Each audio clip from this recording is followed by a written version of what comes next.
Hey, I'm backlit. Look at how golden.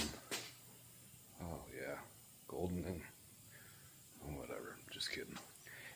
Hey, I do more than just work on my tractor. I didn't really start this channel to be a working on my lawnmower channel, but this is kind of what I seem to do most of the time. I did start finishing that. Finishing drywall is another thing I do. Anyway, part of what is supposed to be the annual maintenance is doing an oil change, and I have not done an oil change on this tractor since I've owned it, but I used it last year, so this is the beginning of this year, so I guess it's kind of like an annual maintenance thing. I've mowed twice with it this year so far, but I'm going to change the oil. I did change it after I owned it and ran it for like maybe 2 hours worth, just because it had been, when you get it directly from brand new, then there's a chance that there's some metal shavings or machining parts or something that could get in there. So it's a good idea to change the oil after running the engine when it's brand new, or so I've been told. That's probably just hold on.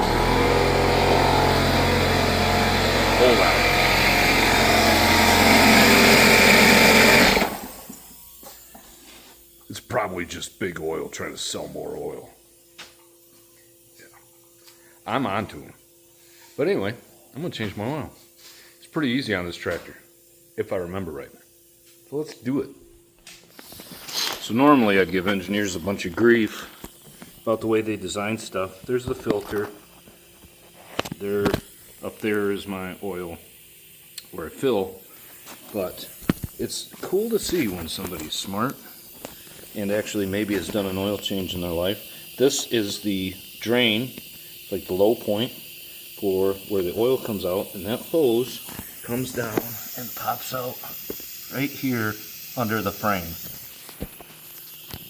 Anybody who's ever changed oil on anything lawnmower related will love this feature, myself included, because I have had too much where there's not that little hose, and I've had oil dripping all over the frame of different tractors before, so this is fantastic. It's going to make it a lot easier. First thing I gotta do is clean up that mess. That's why that dumb air compressor scared me. Whoa.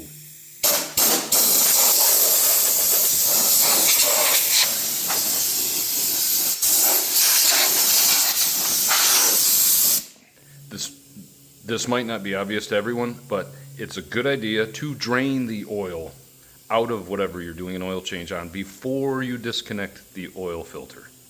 It's going to be messy with a side mount oil filter, but if you don't drain everything in the reservoir first, it's going to be really messy and a constant flow. So that's what I'm going to do. Drain the oil first, then take off the filter. Dump it in the jug. I'm probably going to end up with some on the floor first, but that's okay. Oh, my word. Nope, that's not it.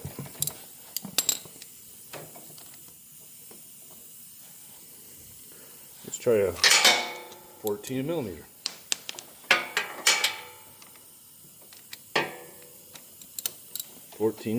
Socket.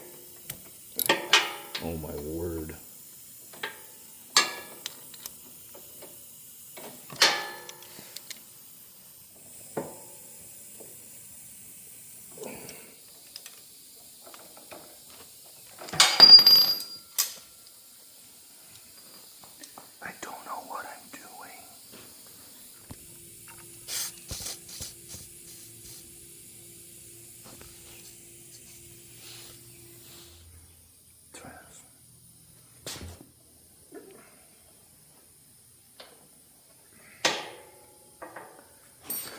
It wiggled.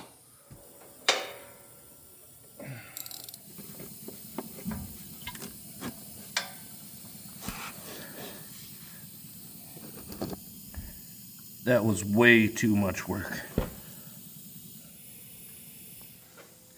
You see how black that oil is. And so it definitely needed to be changed. It's dirty. It's been a year, like I said. So I'm going to let that drain out and then pull the filter and refill. Let's see if I open this and let a little air flow, if it kicks up.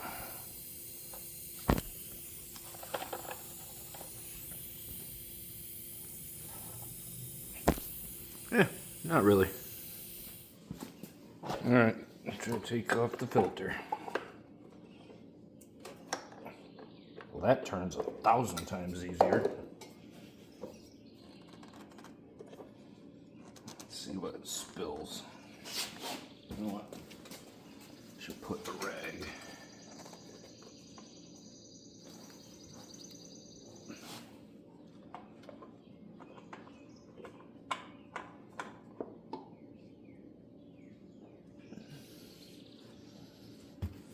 Yep. Making a mess. That's all right. Got rags. All right, oil's all drained out of that. Time to put in the new filter. All right, first we have to lube up the oil filter before we put it on. So I'm just gonna use a little oil. Oh man. Just got some oil on my JP Media work table. Just a little bit, a little dab will do you. This is definitely pretty dirty, but we're just kind of getting a little bit on the seal on that rubber gasket. This is a little difficult to do one-handed. Wax on, wax off, wax. You know what I mean. Lube it up. Now I'm just gonna put it on hand tight. Careful not to cross thread. Although with this I don't think it'd be too bad or too hard. Too easy to do. Too hard, too easy. I don't know. Just gotta hand tight. If you got like super big guns like me, this you don't even need wrenches. Believe me?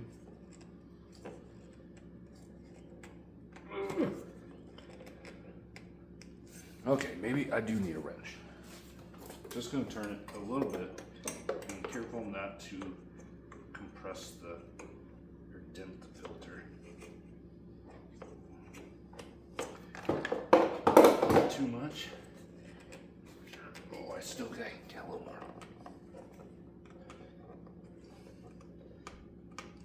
Okay. Get my rag out. Then I gotta put the cap back on the drain hose. Look at these punks, like red Loctite or something. I don't know. But I'm not doing that again. So I'm just gonna get hand tight. If I got a couple drips, I'm not going to anyway. But if I did, who cares? I'll tighten it more. Just don't want to be losing it, bouncing down my yard. You know what I'm trying to say. Tighten it up.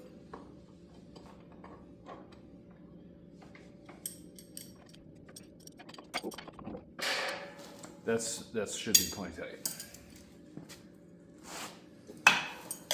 All right, let's get some oil. So I know that this thing uses at least 1 quart of oil, so I'm not too worried about the quantity with the first pour. I probably should use a funnel. I wonder if I get that out of the way. Got the seat out of the way. Can I eyeball the pour? Oh boy, this is really stupid.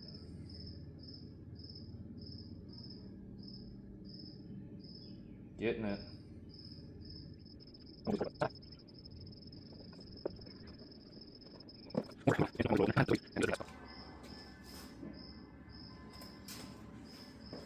Second quart.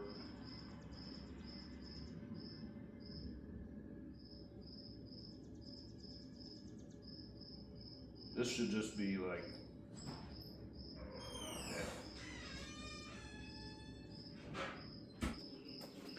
Alright, got the oil topped off. Time to start up the mower to get the oil through and then check the level again. Fire it up.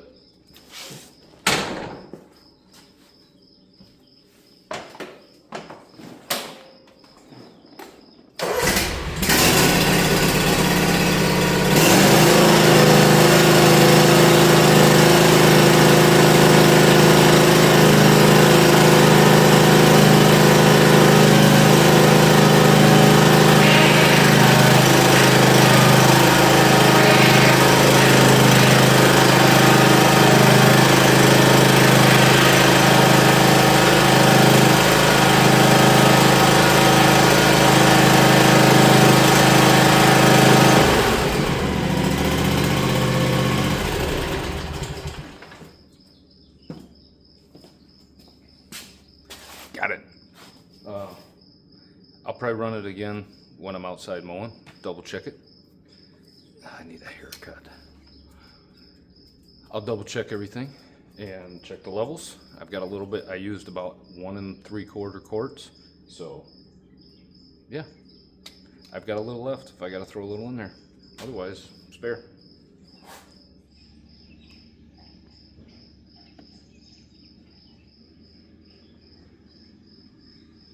What I learned from all this, it's not rocket surgery.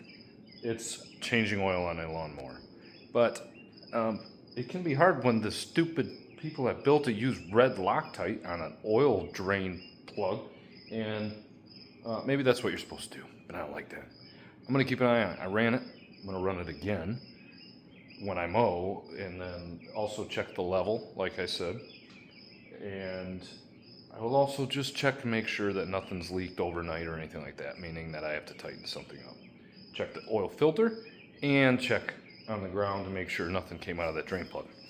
Pretty simple stuff, but if you've never done it before, it's not that simple. Now you know how to do it. So, cool. Thanks for watching. Appreciate it.